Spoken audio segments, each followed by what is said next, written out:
Good evening ପିଲାମାନେ। ଆମେ ତମର କାଲି ଉଦ୍ୟାନ କୃଷି ଯାଏ ପଢିଥିଲେ ହେଲା।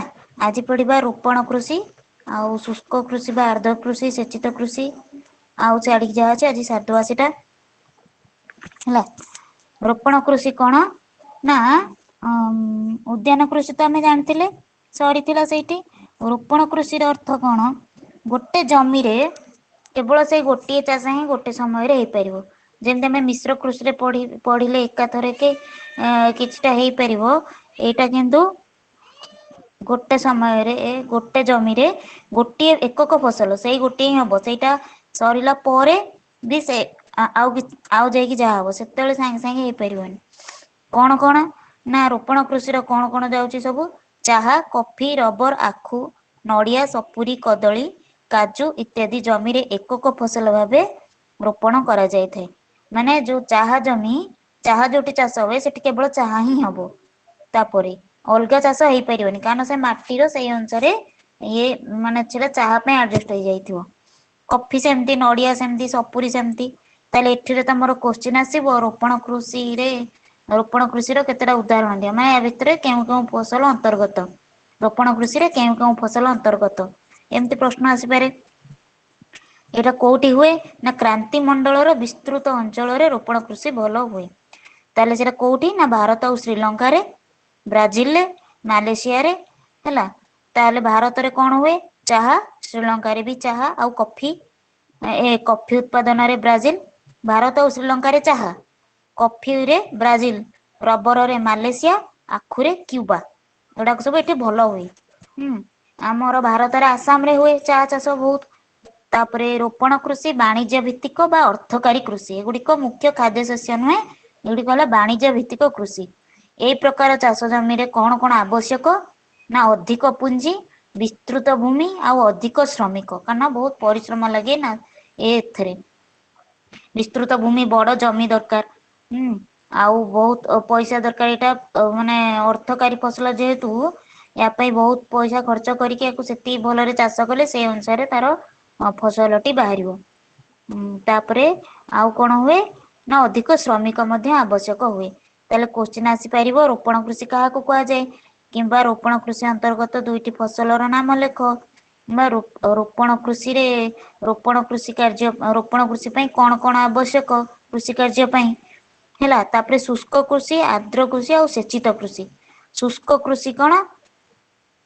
ଯୋଉଠି ଅଳ୍ପ ବୃଷ୍ଟି ହଉଛି କିମ୍ବା ପ୍ରାୟତଃ ବୃଷ୍ଟି ହଉନି, ମରୁଭୂମି ଅଞ୍ଚଳ, ବୃଷ୍ଟି ନ ହଉଥିବା ଅଞ୍ଚଳ ସେଠି ଯୋଉ ଚାଷ କରାଯାଏ ସେଇଟା ଶୁଷ୍କ କୃଷି। ଆର୍ଦ୍ର କୃଷି ଯୋଉଠି ବୃଷ୍ଟି ବହୁତ ହଉଛି ସେଠି ଯୋଉ ଚାଷ ହୁଏ ସେଟା ହେଲା ଆର୍ଦ୍ର କୃଷି। ଆଉ ସେଚିତ କୃଷି ଯୋଉଠି ପାଣି ଅନ୍ୟ ଜାଗାରୁ ଆଣିକି ମଡେଇକିରି ହଉଛି ଚାଷ କରାଯାଏ ସେଇଟା ହେଲା ସେଚିତ କୃଷି ହେଲା। ସ୍ୱଳ୍ପ ବୃଷ୍ଟିପାତ ଅଞ୍ଚଳରେ ବୃଷ୍ଟି ଜଳ ମାଟି ଭିତରକୁ ଯାଇପାରିବା ପାଇଁ ଜମିକୁ କିଛିଟା ଗଭୀର ଭାବେ ଚାଷ କରାଯାଏ। ଜମିରେ ଅଧିକ ସମୟ ଜଳ ରହିବା ପାଇଁ ଜମିକୁ ଛୋଟ ଛୋଟ କିଆରିରେ ବିଭକ୍ତ କରାଯାଏ।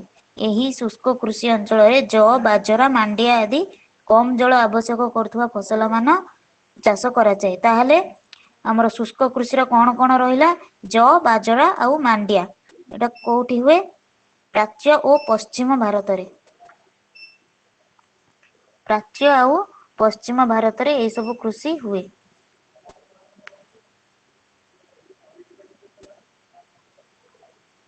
ଆଚ୍ଛା। ତାହେଲେ କ୍ରାନ୍ତୀୟ ଅଞ୍ଚଳରେ ଅଧିକ ଜଳ ଆବଶ୍ୟକ। ସେଥିପାଇଁ ସେଠି ଆର୍ଦ୍ର କୃଷି ହୁଏ। କଣ କଣ ଆର୍ଦ୍ର କୃଷି ଅନ୍ତର୍ଗତ ଚାଷ? ଧାନ, ନଳିତା ଏଗୁଡାକ ସବୁ ଉଦାହରଣ। କୋଉ କୋଉ ଦେଶରେ ହୁଏ? ଭାରତ, ବାଂଲାଦେଶ, ମିଆଁମାର ପ୍ରଭୃତି ଦେଶରେ ଆର୍ଦ୍ର କୃଷି ବ୍ୟାପକ ଭାବେ କରାଯାଏ। ତାପରେ ତମର ଏଇ ବିଷୟର ଶେଷରେ ଯୋଉ ଲିଷ୍ଟ ଦେଇଛି ଯୋଉ ଘର ଭିତରେ ଦେଇଛି କୋଉ ଜାତୀୟ ଫସଲ କୋଉ ଜାଗାରେ ହୁଏ ହେଲା ସେଇଟା ତମେ ଆଉ କୋଉ କୋଉ ପ୍ରକାରର ସବୁ ଚାଷ ମାନେ ଗହମ କି ଧାନ କି ମକା ଦେଖିବ ଲାଷ୍ଟରେ ଦେଇଛି 45 ପୃଷ୍ଠରେ। ସେଇ ଲିଷ୍ଟ ଟା ମନେ ରଖିଦେଇଥିବ ହେଲା। ଏଇ ଲିଷ୍ଟ ରୁ ହିଁ ସର୍ଟ କୋଶ୍ଚିନ୍ କିମ୍ବା କ ସ୍ତମ୍ଭ କ ସ୍ତମ୍ଭ କିମ୍ବା ଡ୍ୟାସ ପୂରଣ ପଡିବ ହେଲା।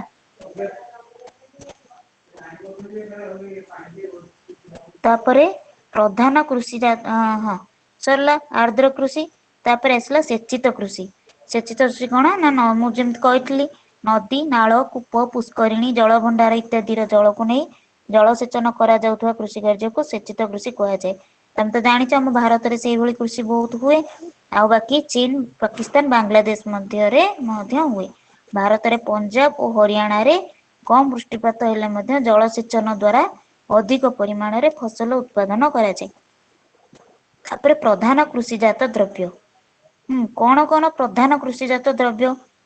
ଗହମ, ଧାନ ହେଲା, ତାପରେ ଆସିଲା ମକା ଆଉ କପା ଯୋଉଟା କି ଏଗୁଡାକ ହେଲା ଖାଦ୍ୟ ଶସ୍ୟ। ହେଲା, ପ୍ରଧାନ କୃଷିଜାତ ଦ୍ରବ୍ୟ ଧାନ, ଗହମ, ମକା ଏଗୁଡାକ ସବୁ ବାଜରା ଏଗୁଡାକ ସବୁ ଖାଦ୍ୟ ଶସ୍ୟ। ତାପରେ ତନ୍ତୁ ଜାତୀୟ କଣ ଯୋଉଥିରୁ ତନ୍ତୁ ବାହାରେ ବା ସୂତା। କଣ ନା କପା, ଝୋଟ ଇଏ ଦିଟା ହେଲା ଆମର ତନ୍ତୁ ଜାତୀୟ ଫସଲ। ପାନୀୟ ଫସଲ କଣ ଯାହା ଯୋଉ ଫସଲର ଯୋଉ ଫଳଟାକୁ ଆମେ ପିଇବା ଆକାରରେ ବ୍ୟବହାର କରାଯାଏ। କଣ କଣ ଚାହା, କଫି ଚାହା, କଫି ଆଉ ରହିଲା ସେତିକି ତ ଚାହା, କଫି। ଆଚ୍ଛା, ଏଥିରୁ ତମର ପ୍ରଶ୍ନ କଣ ଆସିବ ନା କେମିତି ଆସିବ? ଯେମିତି କେଉଁ ଅଞ୍ଚଳରେ